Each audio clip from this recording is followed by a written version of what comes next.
नमस्कार दोस्तों, जय हिंद। स्वागत है आप सभी का डेसिमल में। आज के वीडियो में हम लोग डिस्कस करेंगे यूपी टेट 2023 के लिए मोस्ट इंपॉर्टेंट टॉपिक है हिंदी का वर्णमाला। 30 महत्वपूर्ण बहुविकल्पी प्रश्न आज के इस वीडियो में हम लोग व्याख्यात्मक उत्तर के साथ देखेंगे। ठीक है, पूरे क्वेश्चन 30 हैं। इस एकमात्र वीडियो से आपके 4 से 5 नंबर कवर होने वाले हैं, तो वीडियो आप लोग पूरा देखिएगा, लास्ट तक देखिएगा। दोस्तों, अगर आपका सपना एक सरकारी अध्यापक बनना है तो चैनल को सब्सक्राइब करके बेल आइकन को जरूर प्रेस करें। और आज की वीडियो हिंदी पर है। यूपी टेट 2023 के लिए सभी सब्जेक्ट आपके कवर करवाए जाएंगे। बस चैनल को सब्सक्राइब करके बेल आइकन को प्रेस जरूर कर लीजिए। अपना सपोर्ट इसी तरीके से बनाए रखिए। पहला क्वेश्चन नोट कीजिए कि तालव्य व्यंजन क्या है। ठीक है, तालव्य व्यंजन आपको बताना है। ऑप्शन ए में देखिए ता वर्ग दिया है, बी में है चा वर्ग, सी में है द ट ड ढ और डी में है आपका म फ ज भा। ठीक, तो देखिए इस क्वेश्चन का राइट आंसर, 3 ऑप्शन आपके गलत हैं। बी ऑप्शन आपका राइट आंसर होगा चा वर्ग। चा वर्ग में जो आपके व्यंजन होते हैं वो क्या होते हैं? तालव्य व्यंजन होते हैं, च छ ज झ। अब आपको यहाँ पर अगला स्क्रीनशॉट लेते चलना है। इन दोनों का ही स्क्रीनशॉट तुरंत ले लीजिए। पहले में है देखिएगा कंठ व्यंजन, तालव्य व्यंजन, कंठ व्यंजन, तालव्य व्यंजन और मूर्धन्य व्यंजन। ठीक, आपको ध्यान देने वाली बात यहाँ पर यह है कि कंठ व्यंजन में कौन कौन से आते हैं, तो नोट कर लीजिएगा। कंठ व्यंजन में आपका क वर्ग आता है। कौन सा वर्ग आता है? नोट कीजिएगा तुरंत अपने नोट्स में, का वर्ग आता है। और इसके अलावा भी कुछ है व्यंजन। कौन कौन से हैं? अहा। ठीक, और साथ ही हा भी याद कर लीजिएगा। ठीक, अहा और हा, ये कंठ व्यंजन में आते हैं। अब आगे देखेंगे, सुपरफास्ट मोड में इस वीडियो को कवर करनी है। तालव्य व्यंजन, तालव्य व्यंजन में कौन कौन आता है, तो नोट कीजिएगा चा वर्ग। चा वर्ग किस में आता है? तालव्य व्यंजन में। ठीक, अब आपको यहां पर देखना है कि चा वर्ग के अलावा आपका श और य भी, ठीक है, ये भी आपका चा वर्ग में ही आएगा। थर्ड पॉइंट नोट कीजिएगा, मूर्धन्य व्यंजन इंपॉर्टेंट है। मूर्धन्य व्यंजन में आपको नोट करने वाली बात यहां पर यह है कि टा वर्ग होता है। क्या होता है?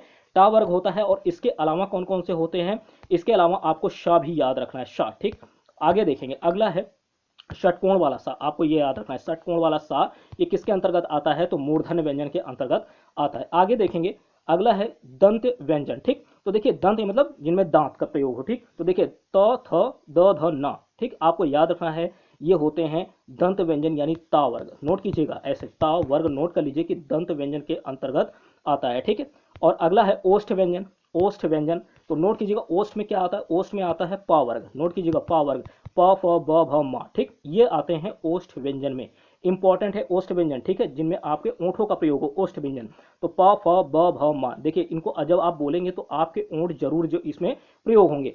अगला है दंत्योष्ठ, जिसमें दांत और ओंठ दोनों ही हो। ठीक, व। ठीक, आप इसको व जब बोलेंगे तो दंतोष्ठ मतलब उसमें दांत और ओंठ आपके दोनों ही प्रयोग होंगे, दोनों ही छुएंगे।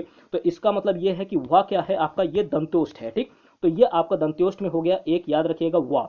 अब बात आती है अयोगवा। सभी के सभी हम लोग बहुत ही जल्दी इसको कवर करेंगे। देखिए अयोगवा, अयोगवा के अंतर्गत कौन आता है? अनुस्वार आता है और विसर्ग आता है। तो देखिएगा अनुस्वार कौन सा होता है? अनुस्वार में मतलब जैसे आप लिखते हैं अंग लिखते हैं। ठीक, ऊपर बिंदी रखते हैं ना, ऊपर बिंदी रखते हैं। ठीक है, अंग, अंग हो गया। ठीक, तो इसके अलावा विसर्ग को भी आपको ध्यान रखना है, विसर्ग, विसर्ग। ठीक है, ये किसके अंतर्गत? अयोगवाह के अंतर्गत ही आता है। ठीक, तो ये हो गए आपके जितने भी व्यंजन है इंपॉर्टेंट एग्जाम से रिलेटेड, यानी कंठ व्यंजन, तालव्य व्यंजन, मूर्धन्य व्यंजन, इनके अंतर्गत कौन कौन सा आपका वर्ण आता है, आपको इतना याद रखना है। ठीक, और इसका स्क्रीनशॉट लेते चलना है। पूरी वीडियो हम लोग व्याख्यात्मक उत्तर के साथ देखेंगे। सेकंड नंबर क्वेश्चन है कि कौन सी ध्वनि महाप्राण नहीं है। ठीक है, तो कौन सी ध्वनि महाप्राण नहीं है? यहाँ पर आपको आपके सामने 4 ऑप्शन है। ये 4 ऑप्शन है, बताइएगा। झा है, ख है, घ है और जा है। तो आपको पता होना चाहिए ना कि महाप्राण होते क्या है। तो देखिए इस क्वेश्चन का सेकंड नंबर का राइट आंसर होगा डी ऑप्शन। क्या है? डी ऑप्शन यानी जा। ज आपका क्या होगा? जा, ये आपका महाप्राण सॉरी नहीं है। ठीक है, ये महाप्राण आपका नहीं होगा। कौन सा महाप्राण नहीं है? जा। अब देखिएगा महाप्राण होते क्या है, महाप्राण व्यंजन, इसका स्क्रीनशॉट जल्दी से पहले ले लीजिए। ठीक, स्क्रीनशॉट ले लिया। अब देखिएगा महाप्राण वो होते हैं कि प्रत्येक वर्ग के दूसरे और चौथे वर्ण, ध्यान दीजिएगा, हर एक वर्ग का दूसरा और चौथा वर्ण, और साथ ही आपको याद रखना है ऊष्म वर्ण। और ऊष्म वर्ण होते कौन कौन से हैं, तो ये भी नोट करने वाली बात है। तो देखिए श श श ह। ठीक है, आपके श श श ह तीनों ही श और साथ ही ह, ये ऊष्म वर्ण के अंतर्गत आते हैं। अगर आपसे एग्जाम में पूछा जाए बताइए इनमें से ऊष्म वर्ण कौन से हैं, तो आपको याद रखना है कि तीनों ही श, ऐसे याद कर लीजिए, तीनों ही श श श श और साथ ही हा, आपका ये ऊष्म वर्ण होता है। और महाप्राण की बात करें तो हर एक वर्ग में, जैसे का वर्ग आपने लिया तो क ख ग घ। ठीक है, अब देखिए इसमें प्रत्येक वर्ग में दूसरा और चौथा वर्ण, तो दूसरा और चौथा वर्ण का मतलब क्या है? दूसरे और चौथे वर्ण, जैसे आपने लिख दिया क ख ग घ, ये लिखा हुआ है, तो दूसरा ये हो गया और चौथा ये हो गया। ये पहला है, ये दूसरा है, ये तीसरा है और ये चौथा है। दूसरा और चौथा आपका महाप्राण यहाँ पर होगा। ठीक, तो इसका मतलब ख और घ आपका महाप्राण है। ठीक, तो इसके अलावा ख और घ आपका महाप्राण है। ठीक, और इसके अलावा ऊष्म वर्ण ये भी किस में आते हैं, महाप्राण में आते हैं। ठीक, अब आपको यहां पर सेलेक्ट करना था कि कौन सा नहीं है, कौन सा नहीं है, तो ये आपका ज जो है ये नहीं होगा, क्योंकि आपका ज यहां पर महाप्राण नहीं होगा। ठीक, अगला क्वेश्चन देखिए, नेक्स्ट क्वेश्चन नोट कीजिए।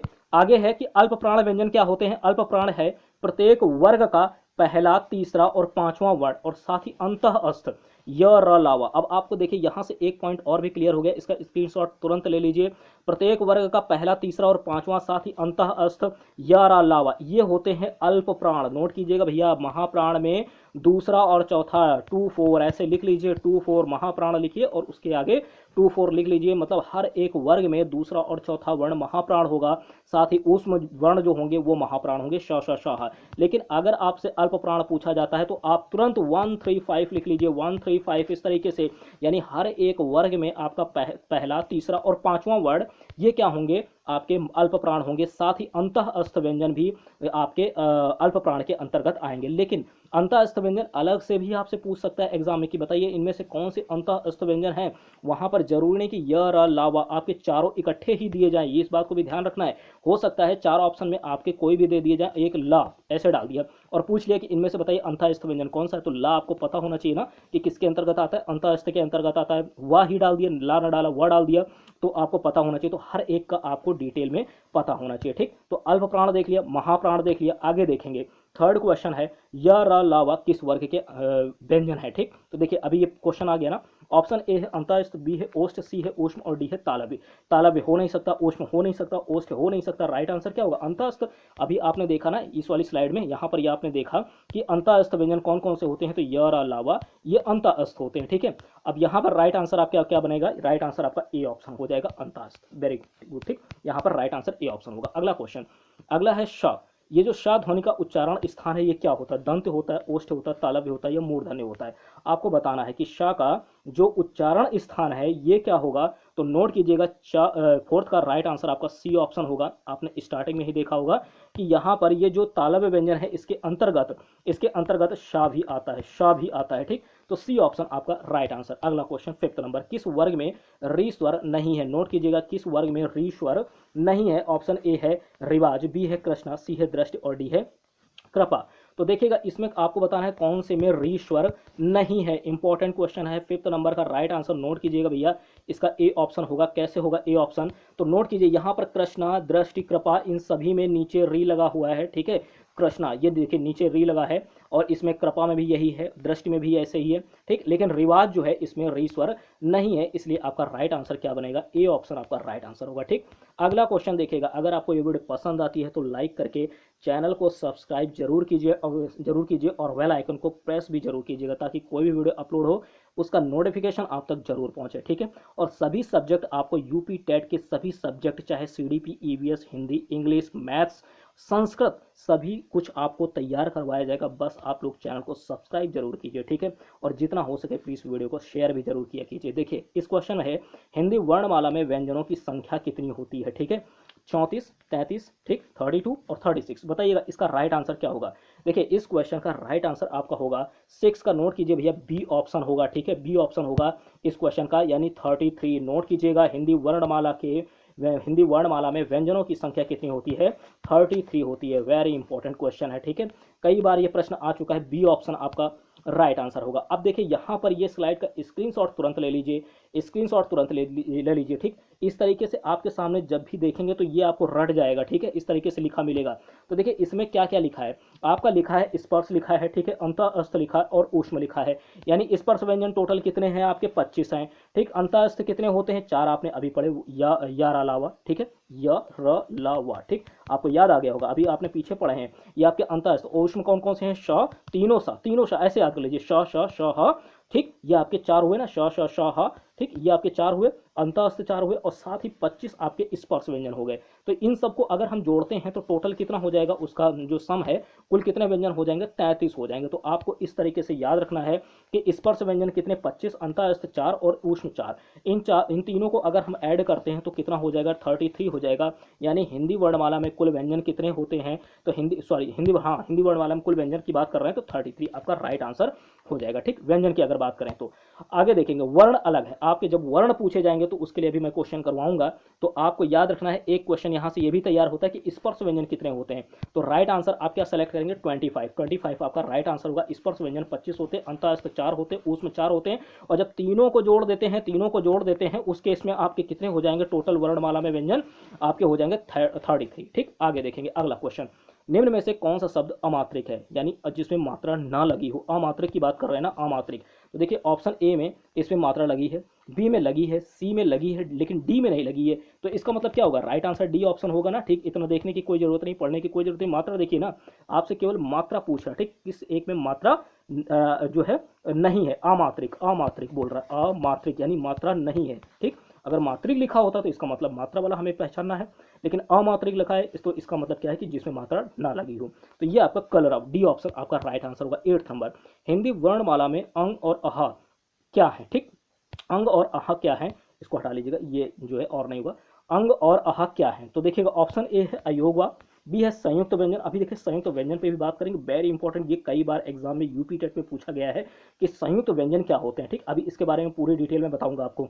तो देखिए आगे देखेंगे, थर्ड पॉइंट है, थर्ड ऑप्शन है व्यंजन और फोर्थ है आपका स्वर। तो बताइएगा हिंदी वर्णमाला में अंग और अहा क्या है। तो देखिए 8 का राइट आंसर होगा अयोगवाह। आपको स्टार्टिंग में ही बताया था अंग और आह किसके अंतर्गत आते हैं, अयोगवाह के अंतर्गत आते हैं। ए ऑप्शन आपका राइट आंसर। अगला क्वेश्चन 9 नंबर, निम्न में से कौन सा व्यंजन संघर्षी है, आपको बताना है संघर्षी व्यंजन कौन सा है। ऑप्शन ए है यहाँ पर म, बी है ठ, सी है झ और डी है हा। तो बताइएगा संघर्षी कौन सा है, इनमें से संघर्षी कौन है। तो बताइए इसका 9 नंबर का राइट आंसर नोट कीजिए, डी ऑप्शन।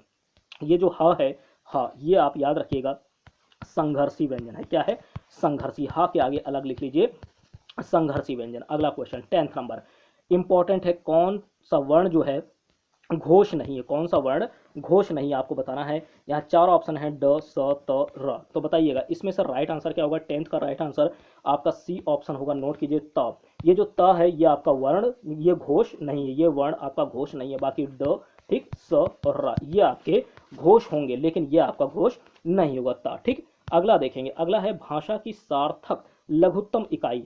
भाषा की सार्थक लघुत्तम इकाई क्या है, तो बताइएगा यहाँ पर ऑप्शन ए है ध्वनि, बी है शब्द, सी है वाक्य और डी है पद। तो बताइए भाषा की सार्थक लघुत्तम इकाई यानी सबसे छोटी इकाई क्या होगी। 11th का राइट आंसर होगा ध्वनि। क्या होगा, ध्वनि होगी। याद रखिए भाषा की सार्थक लघुत्तम इकाई यानी सबसे छोटी इकाई होती है ध्वनि। ए ऑप्शन आपका राइट आंसर। अगला क्वेश्चन देखेंगे 12 नंबर। 12 नंबर है, सबका स्क्रीनशॉट लेते जाइएगा और बाद में आप लोग नोट कर लीजिएगा अपने नोट्स में। ठीक, तो देखिए यहाँ पर है क, ग, ज, फ। ध्वनियाँ किसकी हैं बताना है आपको, दक्षिणी भाषाओं की, बी है अंग्रेजी भाषाओं की, सी है अरबी फारसी की और डी है संस्कृत की। तो देखिए 12 का राइट आंसर होगा सी ऑप्शन, अरबी फारसी की है। ठीक, यहाँ पर आगत और जो बिंदी लगी है नीचे, ठीक, तो ये ध्यान दीजिएगा, ये होती है अरबी फारसी। ठीक, आपका सी ऑप्शन राइट आंसर, क, ग, ज, फ। ठीक, ये किसकी है, ये अरबी फारसी की, सी ऑप्शन राइट आंसर।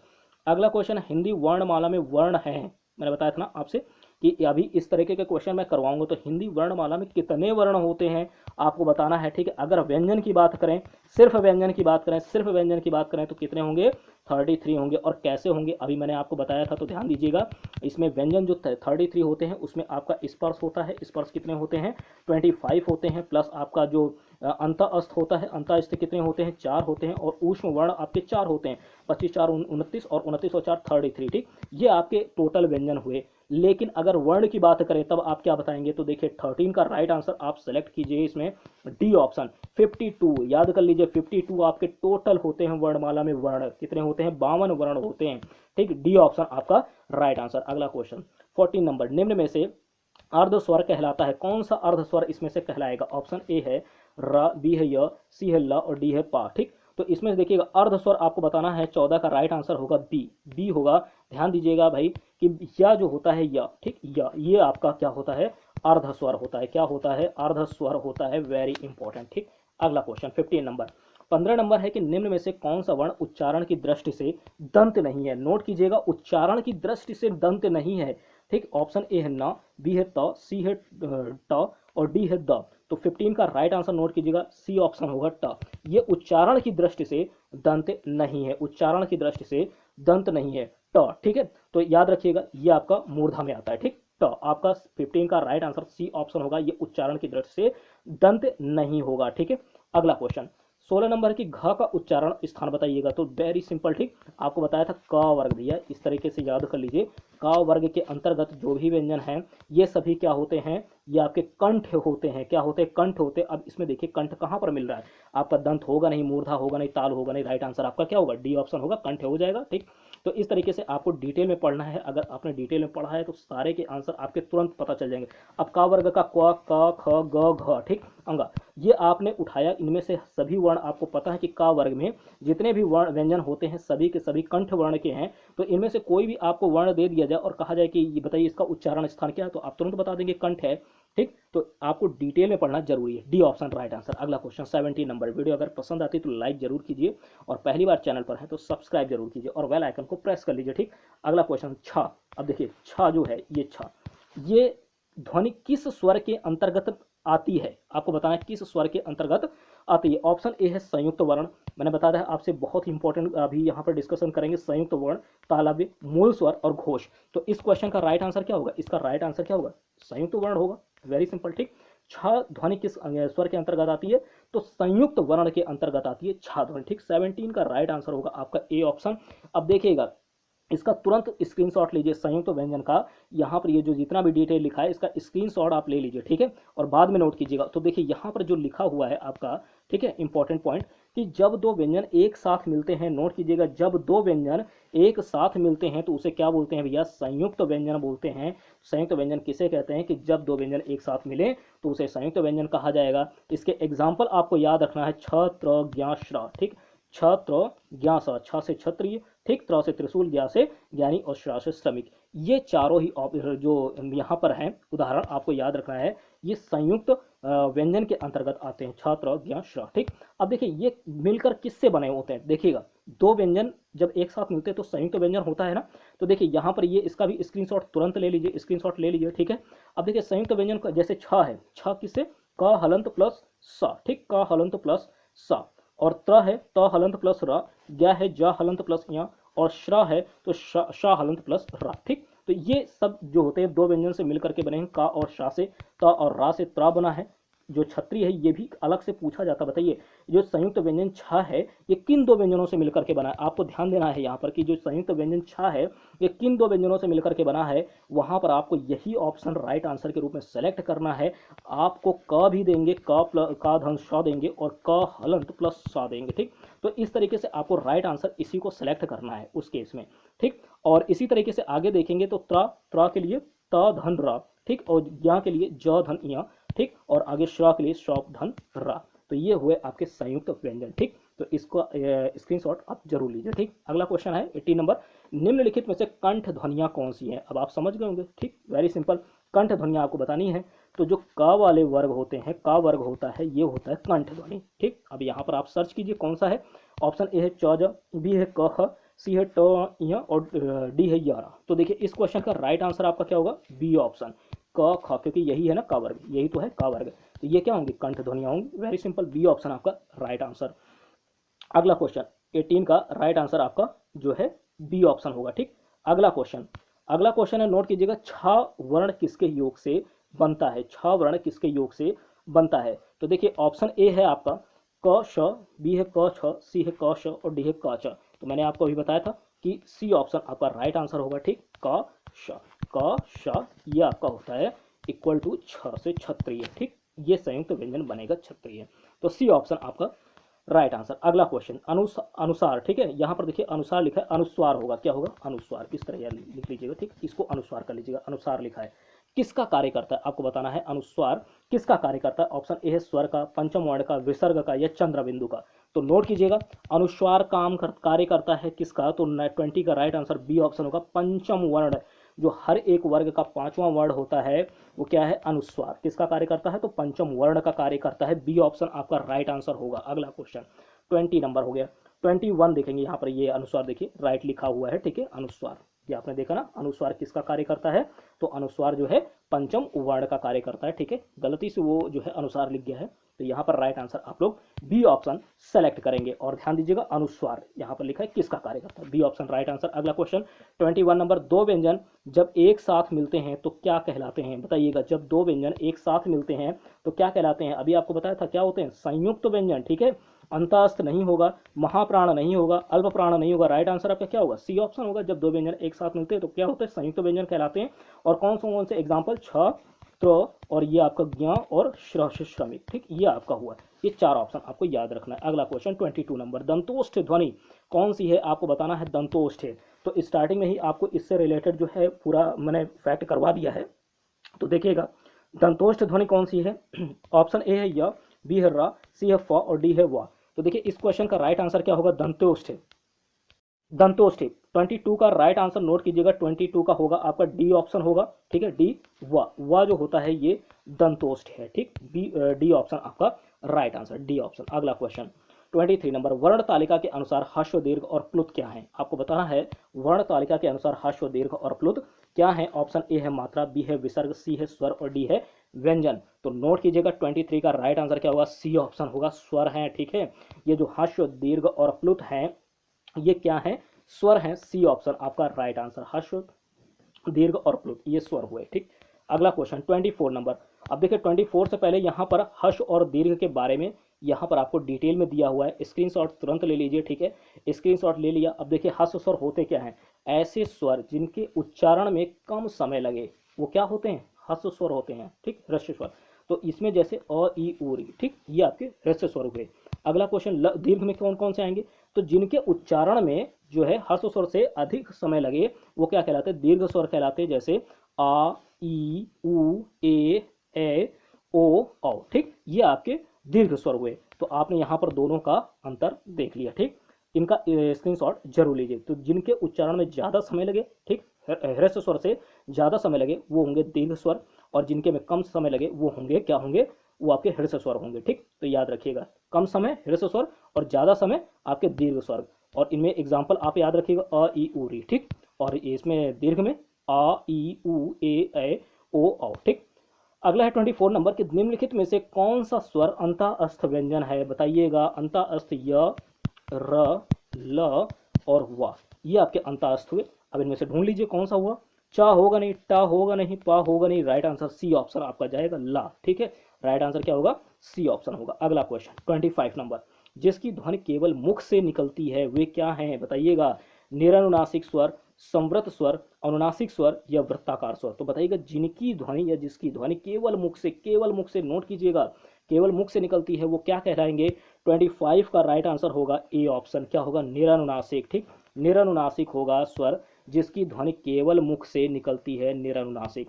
अब देखिएगा यहाँ पर अनुनासिक और निरनुनासिक दोनों का स्क्रीनशॉट ले लीजिए। अब देखिए अनुनासिक क्या होता है, तो इंपॉर्टेंट है, नोट कीजिए इसको कि अनुनासिक होता है जिन स्वरों का उच्चारण नाक और मुंह से होता है, नाक और मुंह से होता है और उच्चारण में लघुता रहती है। इंपॉर्टेंट करने वाली बात, ये नोट करने वाली बात है, इंपॉर्टेंट पॉइंट, कि लघुता रहती उसे कहते हैं अनुनासिक स्वर। जैसे आंख, ठीक, दांत, ये हुए आपके अनुनासिक। क्या हुए, अनुनासिक।